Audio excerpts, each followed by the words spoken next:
The starship Borealis floated silently above the bright, blue curve of Earth, its alien hull reflecting sunlight like a dark mirror. Inside, dozens of alien scientists from the Galactic Council stared at glowing screens, waiting for their sensors to confirm what they all believed could not be true. Earth's biosphere had always been treated like a joke in the Galactic Union, a world too chaotic, too polluted, too full of unstable oxygen ratios and primitive life to be considered safe or real. But now they were here, and the data was hitting them like a storm of lightning bolts. Dr. Valazan, a leading biologist with lavender skin and 6 delicate fingers, frowned deeply as she read the atmospheric composition of Earth's air. "It's unstable," she whispered, "and yet balanced." Others gathered behind her, eyes wide, jaws tight. The planet had nitrogen, oxygen, carbon dioxide, yet life here was thriving. Not just bacteria or moss, but intelligent beings. Cities, spaceports, machines powered by burning fuels, and still no collapse in ecosystem function. To the Council, that defied every law of planetary science, the Grand Speaker of the Galactic Council had declared, Earth an impossibility 2 cycles ago. A hoax, a misreading, a mistake in satellite data. He'd even laughed on public record when a human ambassador offered to send biosphere samples for peer review. "You can't fake that kind of arrogance," he'd said. Now watching the sample, jar glow faintly on the lab table in front of him, he was no longer laughing. The sample was simple, just a sealed glass container with Earth's air, labeled and time-stamped. Inside it, a faint swirl of vapor shimmered under laboratory lights. No toxins, no deadly radiation, just breathable gas with a terrifyingly high oxygen level. On any other planet, that would have sparked spontaneous combustion. But Earth didn't burn. It breathed. It evolved. It created creatures that danced in lightning storms and built homes on earthquake lines. And that was what frightened them. The most Dr. Valazan didn't speak for several seconds. She just stared into the jar, as though waiting for it to explode. "If this is true," she said finally, "then we've misjudged the humans completely." A younger researcher with dark green eyes stepped closer. "You mean they've adapted to live inside a biosphere that should kill most known species in seconds?" Valazan nodded slowly. "Yes, not only live but thrive. That changes everything we thought we knew about planetary biology and environmental thresholds." The younger researcher, Lynn Noor, tapped the console and brought up recent human transmissions. There were festivals, markets, science fairs, people laughing and arguing and dancing under open skies. No masks, no biofilters, no environmental suits, just bare skin, wild weather, and oxygen-rich air. "We need to tell the Council," Lynn Noor said quietly. "Not yet," Valazan replied. "Not until we confirm. If we're wrong, they'll bury this story like the last one. But if we're right, Earth might hold secrets no one else has ever uncovered." Back on Earth, in a hidden valley surrounded by sharp mountains, the real reason for the Council's fear moved quietly between trees. Human researchers, dressed in light suits, had found something older than the pyramids and buried deeper than any fossil. A biological vault, sealed in stone, pulsing with ancient energy. Samples collected from that vault had shown DNA sequences that didn't match any known life form on Earth or beyond. The humans didn't broadcast this discovery. They sent samples unmarked, unannounced to every major lab in the galaxy. They wanted to see who would recognize it first. On the Borealis, Valazan began comparing the air sample to the unknown DNA strands in their database. She gasped. There was a match. A faint one, buried deep in the nitrogen sequence, but it was there. The biosphere wasn't just alive, it was designed. "This world," she whispered, "was built for something, or someone." She turned to Lynn Noor. "This isn't just an atmosphere, it's a message. And the humans might not even know what they're living inside." The air sample began to shift color slightly, glowing with faint hues of blue and green. The lab alarms didn't go off, no danger signals. Just a soft harmonic vibration through the floor. The Borealis crew stood still, caught between fear and awe. No one had ever seen anything like it. Earth had sent more than a sample, it had sent a challenge. And now the Council would have to decide if they were ready to answer it. Asterisk inside the floating research station above Earth, the mood had shifted from disbelief to quiet fear. The scientists had stopped arguing and started listening. No one joked anymore about Earth's unstable weather or strange biosphere. The sample of Earth's air was still glowing gently in the center of the lab, and the soft vibration that passed through the ship had left a strange energy behind. It was not dangerous, but it felt alive. Dr. Valazan stood beside the jar with her arms crossed and eyes narrowed. The nitrogen levels were still correct. The oxygen was high, yes, but not impossible. And yet, every simulation said this mixture should have caused biological collapse centuries ago. But Earth didn't just survive, it flourished. Forests, oceans, deserts, tundras, and billions of living species worked together without a central control system. It's not just chaos, she said finally. It's harmony disguised as chaos. Linnor sat at his terminal, comparing genetic readings from the atmosphere to the ancient samples the humans had secretly sent. He ran the sequence again and again, but the result stayed the same. The DNA from the buried vault on Earth matched something they had once found in deep space, piece of a long-dead starship from a forgotten civilization. The same genetic code, the same frequency hidden inside the nitrogen molecules. This isn't natural, he whispered. It's planned. The others turned to him, unsure if he was joking or serious. Valazan walked over and read his screen. Herself, her lips tightened. You're right, she said. This is artificial biology written in atmospheric chemistry. Someone programmed the planet a long time ago. And now humans are breathing it without even knowing what they're part of. One of the researchers panicked and stepped back from the glowing jar. If the atmosphere is engineered, what else have we missed? He asked. Could there be systems hidden across the planet? Monitoring tools? Biological triggers? Valazan didn't answer right away. Instead, she tapped her wristpad and sent a silent signal to the Council's Emergency Observation Branch. They needed backup and containment protocols. Meanwhile, on Earth, deep inside the hidden vault, human scientists had unlocked a door made of living stone. Behind it was a chamber filled with vines that grew without light and crystals that hummed like voices. A single artifact stood in the center, floating above a stone table. It looked like a seed, but it pulsed like a heart. The lead scientist, Dr. Mira Han, reached out and felt the warmth of the object. She didn't know it yet, but the seed was not just ancient, it was waiting. Every sample Earth had sent off-world came from this vault. And none of the major alien powers had realized the true origin, until now. On the Borealis, Linnor activated a spectral overlay on the air sample. New patterns emerged, shapes hidden in the mist. Not symbols, not language, something deeper. They're frequencies, he said. Earth's air carries harmonic waves, like a signal woven into the atmosphere. Not sound but intention, Valazan's heart was pounding. She looked at the others. This wasn't a natural world that grew life. This was a seed world meant to host something powerful, something universal. The humans are not just survivors. They are the final stage of whatever this experiment was.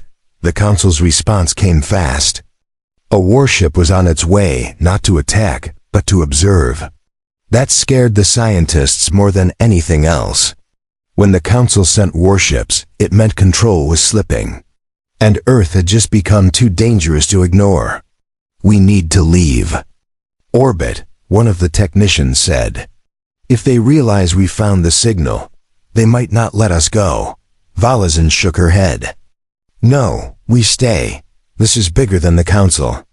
This is about who started this galaxy and why they made Earth different. If the humans are the key, then every species in the Union needs to know. Before the Council buries this truth again. At that moment, the sample jar on the table pulsed with a bright blue flash. Every screen in the lab went black. The lights dimmed. A single word appeared across every display, written not in any known language, but recognized instantly by every brain that saw it. The word was awaken.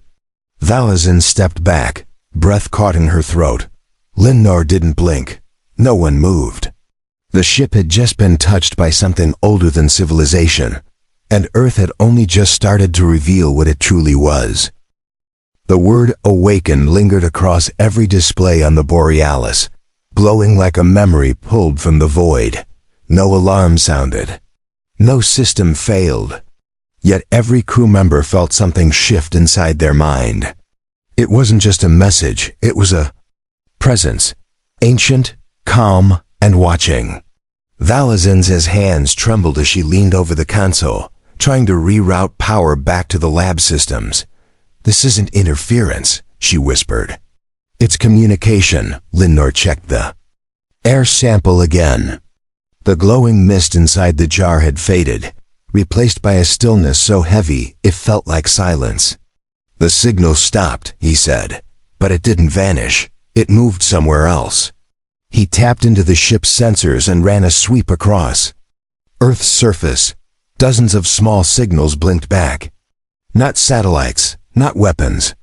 Something inside the biosphere had responded at the exact same moment. Back on Earth, Dr. Mira Han stood frozen in front of the ancient floating seed, the chamber. Lights had flickered, and now the vines were moving slowly, like they were stretching after a long sleep. The seed emitted a soft hum, deep and resonant, like a breath being drawn in. Her team stood in stunned silence. The sensors were reading biological activity across the mountain. Plants blooming out of season, soil warming. Something was waking. Up, high above, the Borealis was no longer alone. A Zelthari warship had entered orbit, casting a shadow across the research vessel. Its weapons were not powered, but its presence was clear. They were not there to help, they were there to contain. Valazani's communicator lit up with a command signal: "Stand down. Cease all analysis. Transfer samples immediately." She stared at it, then closed the message without replying. "The Council knows," Linnar said quietly. "And they're scared. They want to bury this before anyone else finds out. If Earth is part of something older, something intelligent, then the Zelthari won't be able to control it." Valazin looked down at the now silent jar of Earth's air. "It's too late," she said. "The message already passed through us. The signal wasn't meant for machines. It was meant for minds. Anyone who's seen, felt it has already changed." In the hidden Earth vault, the seed floated higher, surrounded by glowing tendrils of light. It wasn't dangerous. It felt warm, gentle, and alive. A message began forming inside Mira's neural interface. No sound, no voice. Just a feeling, a memory that was not her own. It showed her stars forming, planets blooming, oceans rising. And then it showed her something terrifying. A great silence spreading across galaxies. Entire civilizations crushed under rules that did not allow evolution.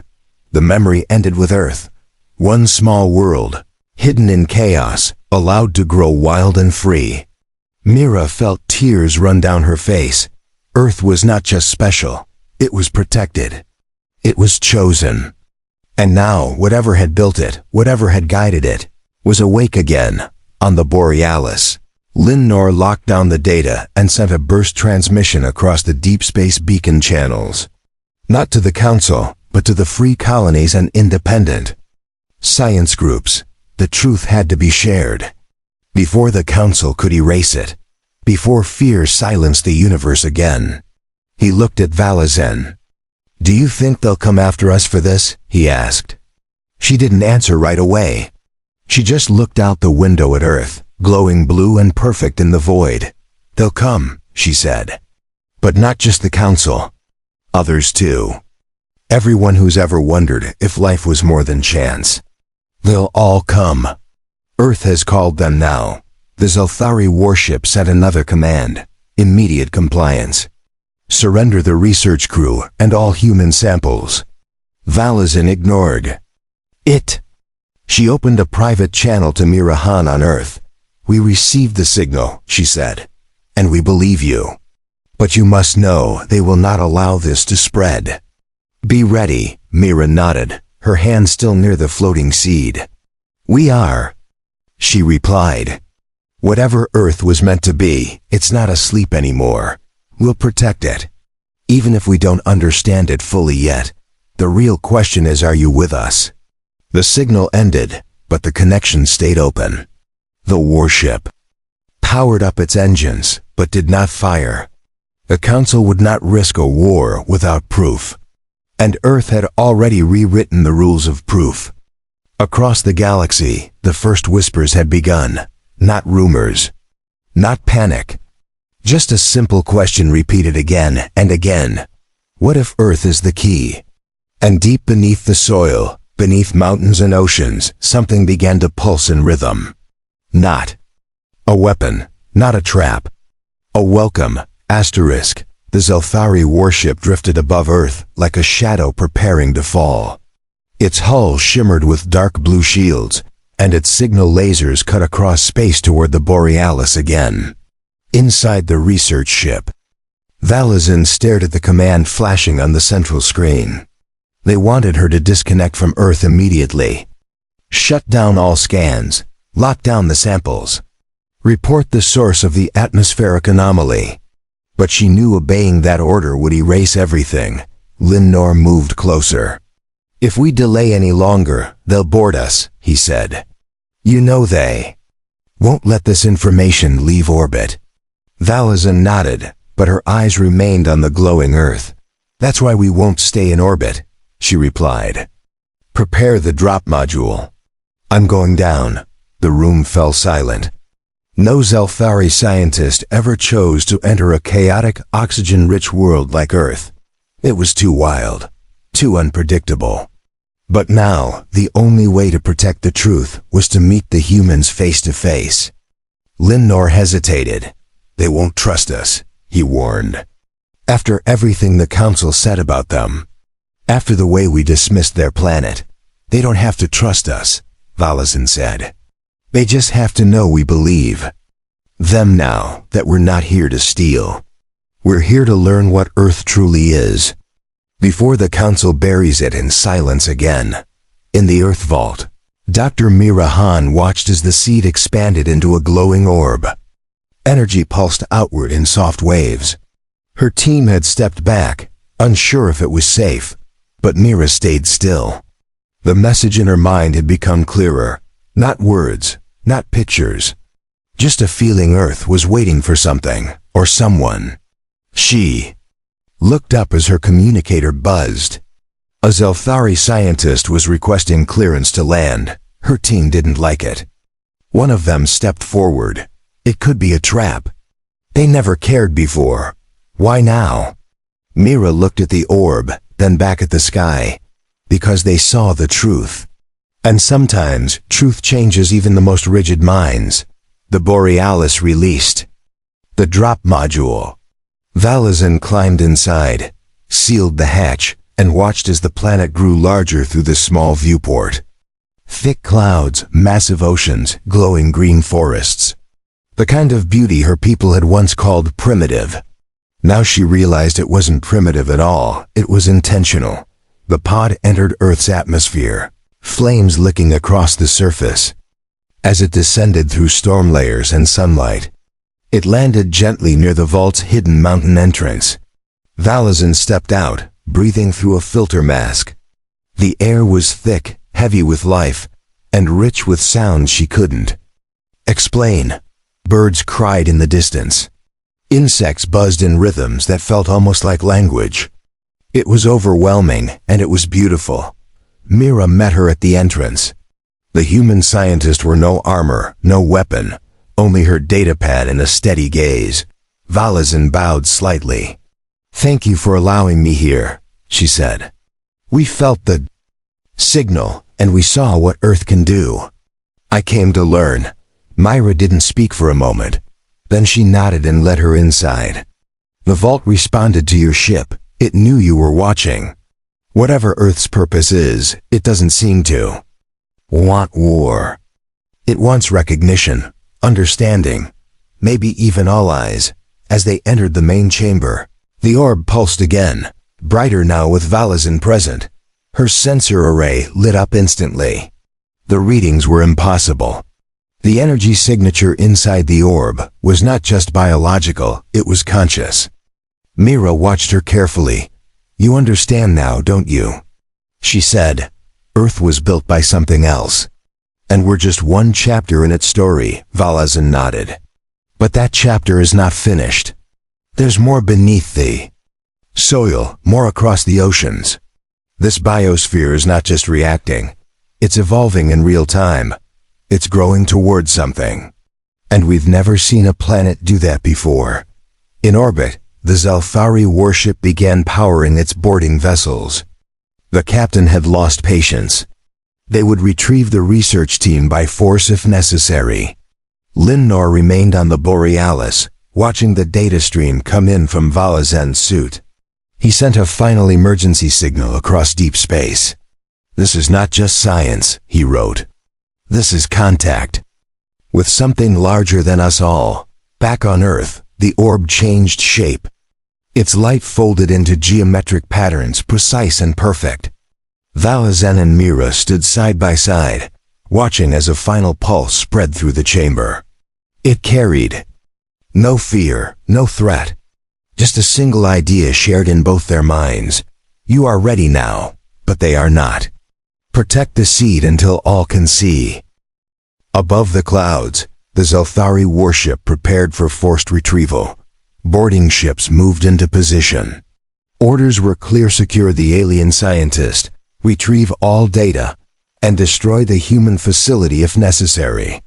Earth was now considered a biosphere-level anomaly, a potential threat to galactic order.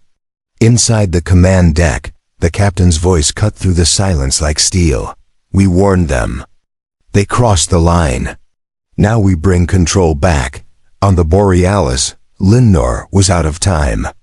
He couldn't stop the boarding order, but he could delay it. He shut down his ship's transponder and activated the internal defense lock. That gave them minutes, maybe less. He sent a private signal down to Valazan. "They're coming. You need to move. Get out now." Inside the vault, Valazan heard the message, but she didn't flinch. She stood beside Mira as the orb shifted. Again, folding into a new form, no longer a floating seed, but a ring of living light suspended in midair. The readings made no sense. Gravity bent near it. Time moved slower around it. Mira looked at the display on her pad and shook her head. "This isn't technology," she said softly. "It's intention. Earth isn't defending itself. It's offering a choice." The ring began to pulse, and in the air between its glowing arms, an image appeared: dozens of worlds, scattered across the galaxy, marked in soft gold light. Valazan stared in silence. These were not random planets. They were other-seeded worlds. Places like Earth, forgotten, hidden, waiting. Mira stepped closer. "They're not alone," she said. "Earth is one of many. But for some reason, this one woke up first. And now it's calling the others." Valazan breathed in slowly, her mind spinning. The Galactic Council always believed the universe was quiet, empty of intelligent design. But this changes everything. It means life was not an accident, it was planted with purpose. The light ring collapsed into itself, vanishing without a sound. In its place, a small sphere dropped gently into Myra's hand. It was cool to the touch, and inside, it shimmered a miniature version of the same golden map. "This is what they want to hide," Valazan said. "Not just Earth, the truth that the galaxy was seeded. And someone is watching to see what grows." Above the vault, engines roared. The Zelthari boarding vessels descended like metal hawks, tearing through clouds and locking onto the vault's coordinates. On the Borealis, Linnor launched a flare beacon in the opposite direction to distract them. It worked for only a moment. The lead vessel adjusted its course and kept falling. Myra's team began sealing the vault doors. They had prepared for this. Defense systems hidden in the walls activated, not with weapons, but with fields that masked their presence. It wouldn't stop a full scan, but it would delay entry. "We need to get you out," Mira said, turning to Valazin. "If they find you here, they'll erase everything you've learned." "I'm not leaving," Valazin replied. "Not yet. If I go now, they'll say I was corrupted. They'll destroy this place to protect their lies. But if I stay and send the data to others, not just the Council, we stand a chance. The truth has to reach every species, not just the powerful ones." Mira handed her the sphere. "Take this," she said. "It's a copy, a seed of the seed. If you fall, someone else can still know. We're not just protecting Earth anymore. We're protecting a message meant for every living thing." The vault shook as the boarding ships landed. Dust fell from the ceiling. Outside, the air was filled with sharp hums of scanning drones and armored boots hitting stone. Linnor's voice echoed through the coms again. "This is it. You have 1 minute before they breach. Choose now." Valazin looked at Mira. "I never thought I'd come to this world and find the truth of the galaxy buried in its soil," she said. "And I never thought I'd fight to protect it." Mira gave a tight nod. "Welcome to Earth," she replied. "We've been underestimated for a long time. That's what helped us survive, but now the galaxy's watching. So we show them who we really are." The vault lights dimmed. The seed chamber sealed behind thick walls. Valazin stepped toward the hidden escape tunnel while Myra activated the final layer of shielding. As the vault door closed, she whispered a final thought to herself. "They laughed at Earth's ecosystem. They mocked our wildness. But life finds a way. And sometimes, the smallest seed can shake the stars." Asterisk, the boarding ships broke through the mountain mist, their black metal bodies cutting across the green valley like blades. Armed Zelthari soldiers moved in formation, scanning everything. Their commands short and sharp. They found signs of recent landing but no open resistance. Still, their orders were clear: secure the alien scientist, capture the human team, and destroy anything related to the biosphere anomaly. Inside the hidden tunnel, Valazin ran beside Mira, the soft sphere glowing in her hand. The escape path was narrow, twisting through the rock like a route grown by design. It wasn't just a tunnel. It was a way out made long before either of them were born. Valazin felt the pulse of the planet beneath her feet. Earth was not just a place anymore. It was awake. And it was protecting them. The soldiers breached the vault, but the chamber was empty. The seed orb was gone. The room was quiet, but the walls shimmered faintly with leftover energy. A senior officer stepped forward, confused by the lack of resistance. "They were here," he said, staring at the scanner. "Something was here. But it's moved on." Far above, the Borealis received a silent ping. Linnor opened the message. It was the map transmitted from Valazan's suit. Every point of light shimmered across his display. Not just Earth, not just one vault, but hundreds, hidden across the stars, all waiting, all connected. "She made it," he whispered. "She got the truth out." The Council tried to block the signal. They sent override commands. They launched disruption beacons. But it was too late. The message had already traveled through subspace. Scientists, explorers, rebels, and wanderers across the galaxy began receiving fragments. And with each new receiver, the pattern became stronger. Earth was no longer a myth. It was a key in a quiet outpost on a desert moon.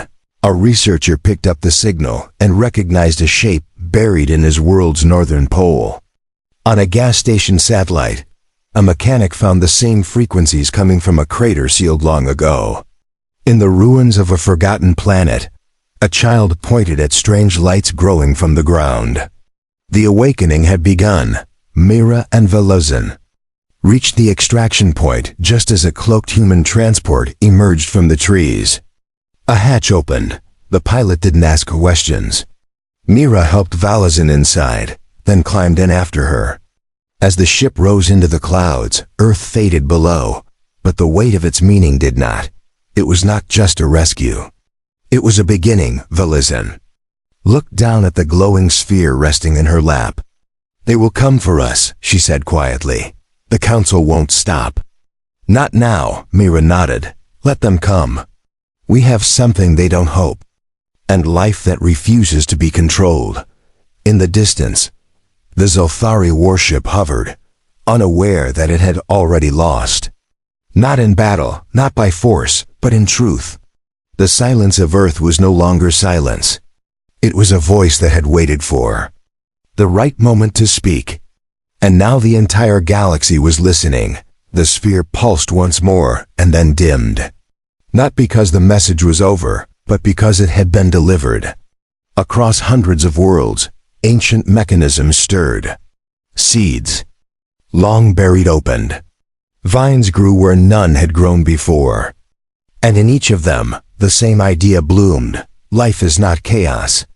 Life is code. And Earth was the first program to run free. On the Borealis, Lin-Nor sent one final report before deleting the Council's access code. The biosphere is not broken. It is the blueprint, and we were too blind to see it. Earth is not the error. Earth is the origin, and somewhere deep within the galaxy, far beyond even Council reach, a light blinked on a presence older than time, smiling without form, watching. As the seeds it planted long ago finally began to grow, the galaxy had laughed at Earth, but now Earth was laughing back.